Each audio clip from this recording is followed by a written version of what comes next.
So I went out for a hunt this morning, and it's a darn cold day.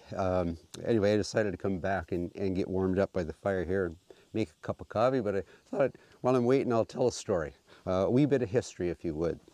So, and it starts with this fellow named George over there in England, King George. And by the time of my story, he's pretty much alienated most of the people in the colonies with his taxes and moratoriums. He's forcing them to import goods from England that they could easily make themselves, and they've had enough.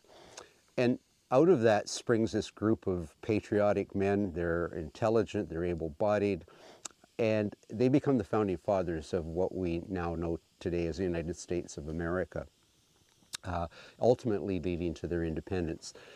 Now, they didn't do it alone, and so one has to look back to Europe for where this starts. And we look at the Jacobite Rebellion in 1745-46.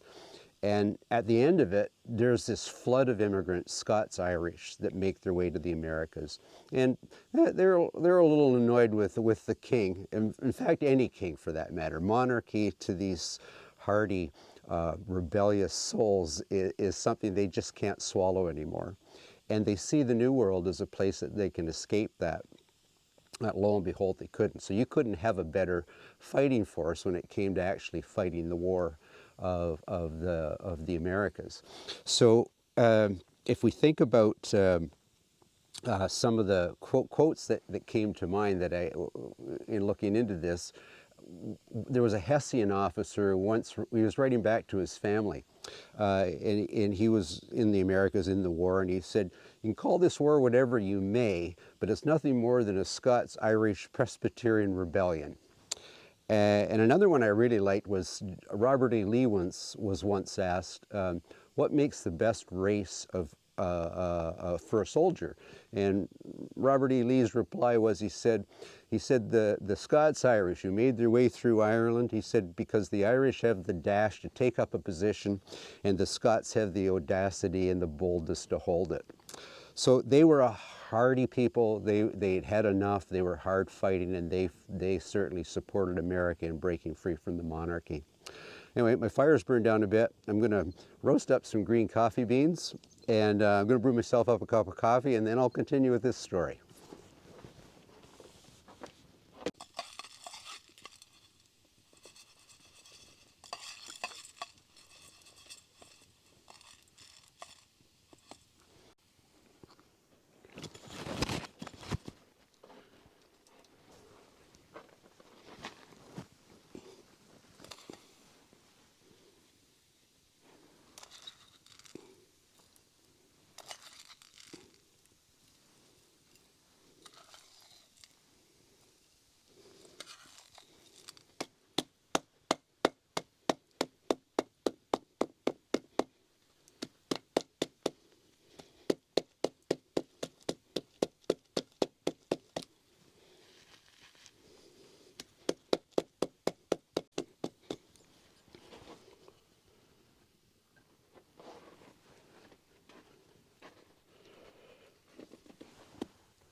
So got my coffee brewing, and it looks like it's just about ready to spew out the stem there. And it's been a cold day, like I said.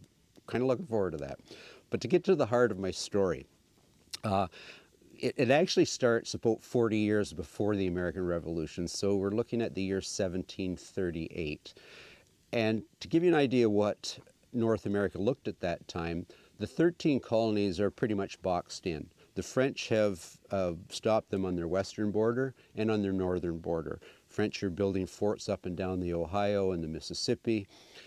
And if we look at how historically how the French differed from the English in early settlement, is the French had no aspirations to land ownership.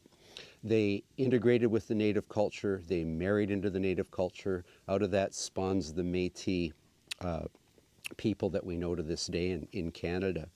But their Anglo-Saxon neighbors to the south, they were hungry for land.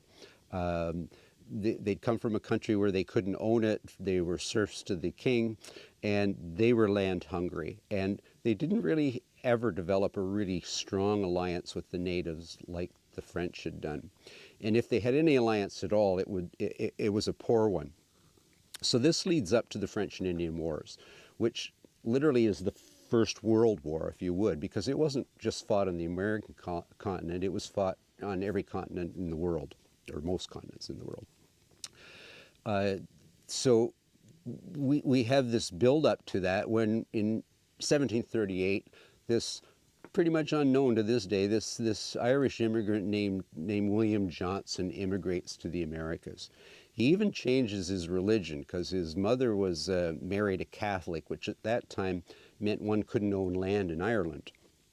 So he changes religion, immigrates to the Americas, and he's going to help his uncle Warren, who paid his passage across the ocean, to tend his 14,000-acre farm along the Mohawk River. Well, unlike most of his neighbors, Anglo-Saxon neighbors, William Johnson sees a real opportunity, and he integrates himself fully with the native culture. He, in fact, at the end of his time, just before his death, he's actually married 2 Mohawk women successively. And he sees a need for trading post in a more central location. The Mohawks are complaining they have to travel too far to trade their furs. So he opens one where Johnson Hall exists today on the north shore of the Mohawk River. He develops a really strong reputation with particularly the Mohawks of the Six Nations, but all the Six Nations in terms of being a fair and honest trader. I think his name given to him was War-I-Gi, which means big businessman. And so he develops this reputation. Now, as the war approaches, he's able to get, for the first time, the alliance of natives. And without that, this French and Indian War, which is really the war for the North American continent, would have gone quite a bit differently. So the French had these strong allies. Most of the English would have nothing to do with them. And in fact, if one looks at the Braddock expedition, the first major, biggest mounted British army on another continent, it's a failed expedition. And George Washington, who's sent to Braddock as a token lieutenant from the governor of Virginia, he tries to convince Braddock that he needs the alliance of the natives. Braddock will have nothing to do with it, and we know the results of that battle. So along comes William Johnson, and he's created this really strong alliance. And as a result, they're not only able to hold their ground, they're able to expand their ground in this war. And without that alliance, like I say, it would have turned out a whole lot different. Anyway, I'm going to pour myself a cup of coffee, and then I'll finish my story about Sir William Johnson. So you might wonder, what is my fascination with Sir William Johnson? Well, first of all, my roots are all Irish, so there's a wee bit of pride involved there. But he remains to this day pretty unknown unless one studies history. And some of the reasons that we don't know more about Sir William Johnson is his service was 4 decades before the American Revolution and not, say, 4 decades after. I'm sure he would be much more talked about or renowned in the history books. But for the most part, his reputation, or tainted reputation, would come from the fact that he integrated with the native culture. He married into the native culture. He often would dress like them. And so that was one of the major reasons. But if we simply look at his lists of accomplishment, it's mind-boggling at the time period. So following the defeat of Braddock, he successfully takes Crown Point. He oversees the construction of Fort William Henry on the south shore of Lake George. He with his column in 1759, his column attacks Fort Niagara and captures it from the French. He was paramount in the drafting of the Fort Stanwix Treaty. He intervened and helped to bring down the Pontiac Rebellion.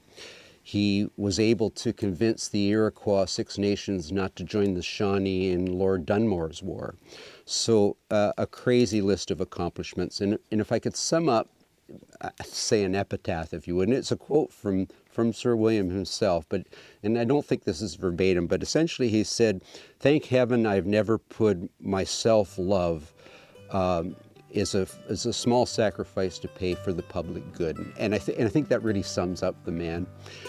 Anyway, that's a wee bit of history about old Sir William Johnson there, and yeah, and it is a wee bit. I mean, the man is fascinating, and I could talk for hours, but I've got other things to be doing today. In fact, I've got a canoe here to build.